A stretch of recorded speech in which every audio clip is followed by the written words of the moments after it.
बात करने के लिए लॉगिन करें www.astrotak.com।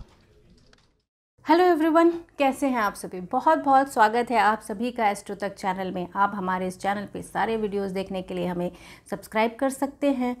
प्ले स्टोर पर जाकर के हमारे इस ऐप को डाउनलोड भी कर सकते हैं। फेसबुक पे हमें लाइक कर सकते हैं। मैं हूँ Rakhi Mishra, I am an numerologist, astrologist and a vastu analyst. दोस्तों, हम सब हमारी लाइफ में चाहते हैं कि सक्सेस हो, प्रॉस्पेरिटी हो, मनी हो। क्या वास्तु दोष हमारे को इन सभी चीज़ों से दूर कर सकते हैं? बिल्कुल दोस्तों। आज हम बात करेंगे हमारे घर के मुख्य द्वार के बारे में कि हमारे घर का मुख्य द्वार कैसा होना चाहिए जिससे हमारी लाइफ में इन सभी चीज़ों की कमी ना हो। सबसे पहली बात करते हैं कि जो हमारा मुख्य द्वार है, मेन एंट्रेंस है, वो या तो ज़रूरत से ज़्यादा बड़ा या ज़रूरत से ज़्यादा छोटा नहीं होना चाहिए। कुछ लोग अपने घर को लुक देने के लिए एक एक्सट्रीम बिग एंट्रेंस कई बार बना लेते हैं, तो ना बहुत ज़्यादा बड़ा और ना बहुत ज़्यादा छोटा, जिससे जो हमारे घर के अंदर का एनर्जी फ्लो है वो एक फ्लो में रहे, बहुत चेंजेस ना आए उसके अंदर। सेकंड चीज़ की हम बात करते हैं वो है कि कई बार लोग अपने घर के फ्लैट सिस्टम में, स्पेसिफिकली घर के मुख्य द्वार के बराबर में, क्योंकि जगह नहीं होती है, डस्टबिन रख देते हैं।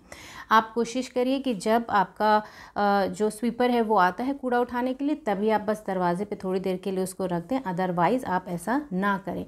लेकिन जैसे आपका फेस है, आपकी पर्सनैलिटी है, अगर उस पर कहीं दाग हो, आपके कपड़े पर दाग हो, तो वो आपको एक हमेशा एक नेगेटिव फीलिंग, नेगेटिव वाइब्स देता रहता है, आपका माइंड उसी की तरफ रहता है। इसी तरीके से हमारे घर का जो मुख्य द्वार है, जहाँ से पॉजिटिव एनर्जी, पॉजिटिव चीज़ हमारे पूरे घर में फ्लो कर रही है, वो उसके साथ साथ क्यों आए, उस कूड़े के साथ क्यों आए। तो इसीलिए आपको चाहिए कि आप उस नेगेटिव एनर्जी को, ख़ास तौर पे हम डस्टबिन को राहु मानते हैं, तो राहु के साथ साथ हमारे घर के अंदर पॉजिटिव एनर्जी एंट्री ना करे, पूरे घर में फ्लो ना करें, क्योंकि साथ में नेगेटिव चीज़ भी आएगी। तो इसलिए आप कोशिश करिए कि आप अपने घर का जो डस्टबिन है वो जोन ऑफ डिस्पोजल में ही रखिए, यानी कि साउथ वेस्ट में रखिए, और जब आपका स्वीपर आए तभी आप उसे घर से बाहर निकालिए, जो कि हार्डली 5 to 10 मिनट्स में रिमूव हो जाएगा।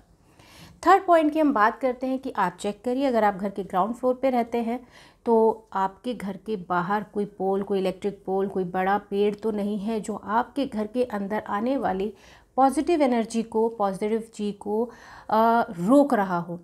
क्योंकि द्वार भेद जो है हमारे वास्तु में एक बहुत बड़ा वास्तु दोष माना जाता है। तो द्वार भेद यानी कि अगर आपके अंदर, आपके घर के अंदर जो पॉजिटिव फ्लो होना चाहिए वो रुक रहा है, तो आपको वो वाइब्स, वो पॉजिटिविटी, वो एनर्जी नहीं मिलेगी जो आपको आपके मुख्य द्वार के थ्रू मिलनी चाहिए। फोर्थ पॉइंट की हम बात करते हैं कि घर के बाहर पानी रुका हुआ नहीं होना चाहिए, यानी कि कोई गड्ढा नहीं होना चाहिए। पानी तभी रुकेगा जब घर के बाहर कोई गड्ढा होगा। तो आप देखिए कि अगर आपके घर के बाहर अगर अचानक से कोई गड्ढा है जहाँ पानी रुक जाता है, कूड़ा इकट्ठा हो जाता है, तो ये चीज़ें भी आपके घर के बाहर एक नेगेटिव एनर्जी क्रिएट कर देती हैं। सो जब आपके घर के अंदर एक पॉजिटिव चीज़ जो आनी चाहिए वो नेगेटिव आएगी, पॉजिटिव नहीं आएगी, तो घर के जो लोग हैं उनका भी जो मन है वो कभी कभी बिना बात के अकारण ही दुखी हो जाता है, सैड फील करते हैं, हैप्पीनेस नहीं होती है, और आपको लगता है कि क्यों, किस वजह से हमारे घर के अंदर प्रॉस्पेरिटी या सक्सेस नहीं है। नेक्स्ट पॉइंट की बात करते हैं कि जैसे कई बार क्या होता है, जब दो लोगों का दरवाज़ा आमने सामने होता है तो उनसे भी एनर्जी ब्लॉक होती है। तो हम इसके लिए क्या कुछ कर सकते हैं? बिल्कुल कर सकते हैं। हम अपने घर के मुख्य द्वार पर एक विंड चाइम भी लगा सकते हैं, जो उसकी जब वो हवा के थ्रू, जब आप बंद करेंगे दरवाजे को, ओपन करेंगे, और उस विंड चाइम जो हवा के थ्रू से जो उसकी वॉइस होगी, जो उसमें एनर्जी होगी, वो आपके घर के अंदर आने वाली एनर्जी को और पॉजिटिव एंड और बेहतर बना देगी।